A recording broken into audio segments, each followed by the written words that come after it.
So guys, kung gusto mo makatipid, yung mga sabon na gamit na, tapos alam mo na yung mga anak mo pag gumagamit ng sabon ko, maliliit na hindi nagagamitin, tapos nakatambak na lang, minsan natatapon. So ang gagawin ko is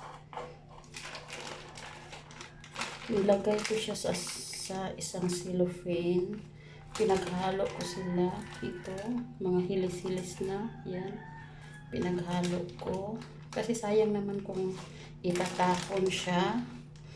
Para at least naman makatipid, nilagay ko siya sa cellophane, tapos binabad ko siya ng 5 minutes sa tubig, tapos ilagay ko siya dito.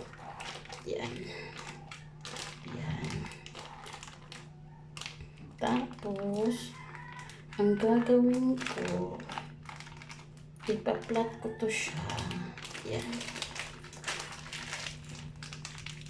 Gagawin ko ulit siya na sabon, na isang malaking sabon.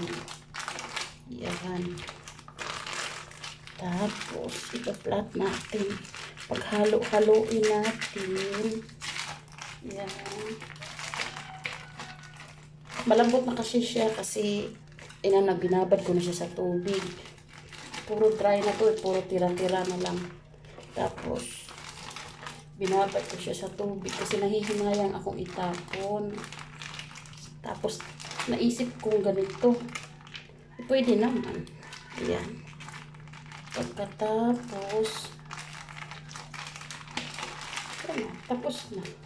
Tapos mamaya ibilit ko siya sa init para matuyo, para magawa na siya ng isang buong sabon talaga.